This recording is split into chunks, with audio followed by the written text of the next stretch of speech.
అమరావతి నమో నమః. అమరావతి నమో నమః. అమరావతి నమో నమః. వేదిక మీద ఆర్కిటెక్ట్ ఆఫ్ మోడర్న్ భారత్ గౌరవ ప్రధానమంత్రి నరేంద్ర మోడీ గారికి, మన పేదల నాయకుడు గౌరవ ముఖ్యమంత్రి చంద్రబాబు నాయుడు గారికి, నా అన్న గౌరవ ఉప ముఖ్యమంత్రి పవన్ అన్నకి, వేదిక మీద ఇతర గౌరవ పెద్దలకు, ప్రాణాలు సైతం లెక్క చేయకుండా అమరావతి కోసం పోరాడిన రైతులకు, ప్రజలకు నా హృదయపూర్వక నమస్కారాలు. ముందుగా పహల్గాం ఉగ్రవాద దాడిలో చనిపోయిన వారికి నేను నివాళులర్పిస్తున్నా. ఉగ్రవాదుల దాడిలో చనిపోయిన వారి కుటుంబానికి దేశం మొత్తం అండగా నిలబడుతుంది. పాకిస్తాన్ గీత దాటింది, అమాయకుల్ని చంపింది, చాలా పెద్ద తప్పు చేసింది. ఒక్క పాకిస్తాన్ కాదు, 100 పాకిస్తాన్లు వచ్చినా భారతదేశ నేలపై మొలిచిన గడ్డి కూడా పీకలేరు. 100 పాకిస్తాన్లకు సమాధానం చెప్పే ఒక్క మిసైల్ మన దగ్గర ఉంది. ఆ మిసైల్ ఏంటో తెలుసా? నమో గౌరవ ప్రధానమంత్రి నరేంద్ర మోడీ గారు. సింహం ముందల ఆటలు ఆడకూడదు, ఆడితే ఏమవుతుంది? మన సింహం నమో కొట్టే దెబ్బకి వరల్డ్ మ్యాప్ లోనే పాకిస్తాన్ అని మిస్సింగ్ రావటం ఖాయం. ఈరోజు పాకిస్తాన్ ఆర్మీలో పనిచేసేవారు కొంతమంది రాజీనామా చేశారు, కొంతమంది సెలవులు పెట్టిపోయారు. దట్ ఈస్ మన నమో. నమో కొట్టే దెబ్బకి పాకిస్తాన్ దిమ్మ తిరుగుతాం ఖాయం. ఈరోజు నేను గర్వంగా చెప్పగలుగుతున్నా, ఎంటైర్ నేషన్ స్టాండ్స్ విత్ మన నమో. కేంద్రం ఈరోజు కులగణన చేయాలనే నిర్ణయం తీసుకుంది. ఇది ఒక నిర్ణయం కాదు, ఇది ఒక సంచలనం. Wear others hesitated for decades, Namo acted, rewriting history with courage. True to his commitment to empower the marginalized and deprived, Namo's bold stroke will deliver social justice in its truest form. నమో గారికి ఆంధ్రప్రదేశ్ అన్న, అమరావతి అన్న ఎంతో ప్రేమ.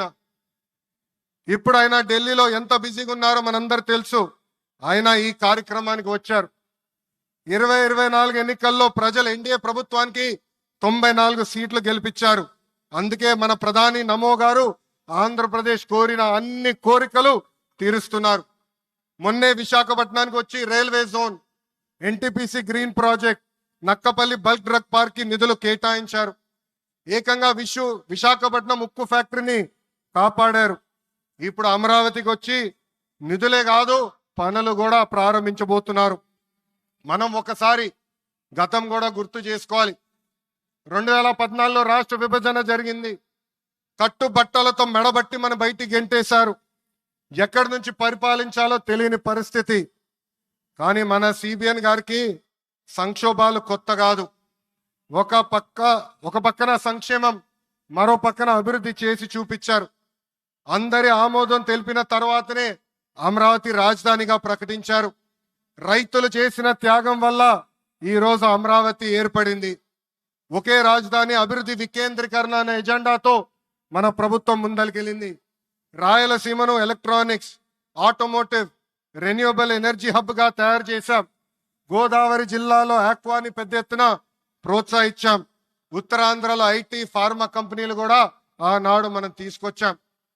కానీ 2019 నుంచి 24 వరకు విధ్వంస పాలన మనం చూసాం. మన సిబిఎన్ పై ఉన్న వ్యక్తిగత కక్షతో అమరావతిని చంపేయాలని చూశారు. ఒక్క ఇటుక కూడా పెట్టకుండా 3 రాజధానులంటూ 5 సంవత్సరాలు గడిపేశారు. 8 ఏళ్ల పిల్లోడి దగ్గర నుంచి 80 సంవత్సరాల వృద్ధుల వరకు జై అమరావతి అంటూ జెండా బతుకుని రోడ్డు పైకి వచ్చి ధర్నాలు చేస్తాం, పోరాటాలు చేస్తాం, మనందరం చూసాం. జై అమరావతి అన్నందుకు రైతులకి సంఖ్యలు వేశారు. జై అమరావతి అన్నందుకు మహిళా రైతుల్ని పోలీస్ బూటులతో తన్నిచ్చారు. జై అమరావతి అన్నందుకు రైతుల్ని ఏకంగా పెయిడ్ ఆర్టిస్టులు అన్నారు. ఎన్ని అరాచకాలు చేసినా అమరావతి రైతులు తగ్గేదే లేదన్నారు. 1631 రోజుల పాటు అమరావతి ఉద్యమం కొనసాగింది. 2070 మంది రైతులు చనిపోయారు. సుమారుగా 3,000 మంది రైతుల పైన ఆనాటి ప్రభుత్వం దొంగ కేసులు పెట్టింది. ఎన్ని కుట్రలు చేసినా జై అమరావతి అన్న నినాదం ఆపలేకపోయారు. అయినా ఆపేదానికి పీకేదానికి అమరావతి ఎవరో ఇంట్లో పెంచుకున్న మొక్క కాదు, జనం గుండెల్లో దాచుకున్న ప్రజా రాజధాని. అమరావతికి శంకుస్థాపన చేసింది ఎవరు? మన నమో శంకుస్థాపన చేసిన అమరావతి ఆపే దమ్ము ఎవరికి లేదు. 1631 రోజుల పాటు పోరాడి అమరావతిని నిలబెట్టిన రైతులకి నేను ఈరోజు శిరస్సు వంచి నమస్కరిస్తున్నాను. ప్రధాని నమో గారి చేతి మీదుగా అమరావతి పనులు తిరిగి ప్రారంభం అవుతున్నాయి. ఇంకా అమరావతి అన్స్టాపబుల్. అభివృద్ధి వికేంద్రీకరణ అంతే స్పీడ్ గా జరిగిపోతుంది. Polavaram, Visakha steel plant, Bhogapuram airport, Prakasam జిల్లాలో CBG plant, Kurnool high court bench, ఇలా అన్ని కార్యక్రమాలు జెట్ స్పీడ్ తో జరుగుతాయి. ప్రజా ప్రభుత్వం ఏర్పడిన 10 నెలల్లోనే 8 లక్షల కోట్ల పెట్టుబడితో వాటి ద్వారా 5 లక్షల మందికి ఉద్యోగాల అవకాశాలు కల్పించడానికి అనేక నిర్ణయాలు మేము తీసుకున్నాం, ఒప్పందాలు కుదిరించుకున్నాం. అంతేకాదు 16,347 పోస్టులతో మెగా డిఎస్సి నోటిఫికేషన్ కూడా ఇచ్చాం.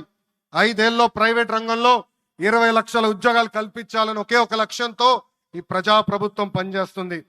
ఆంధ్రప్రదేశ్లో ఇప్పుడు డబుల్ ఇంజిన్ సర్కార్ ఉంది. 2 పవర్ఫుల్ ఇంజిన్లు. ఒక పక్కన మన నమో, మరో పక్కన మన సిబిఎన్ గారు.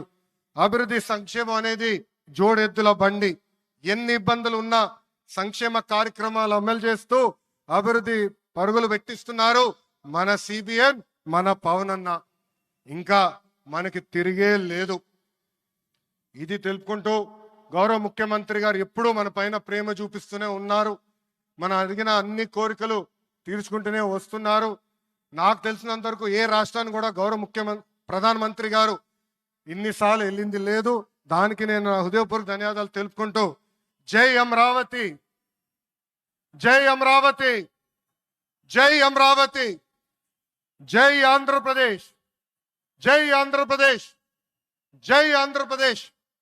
నరేంద్ర మోడీ గారి నాయకత్వం, నరేంద్ర మోడీ గారి నాయకత్వం, చంద్రబాబు నాయుడు గారి నాయకత్వం, పవన్ అన్న నాయకత్వం. జై హింద్. అద్భుతం. ఒక ఉత్తేజపు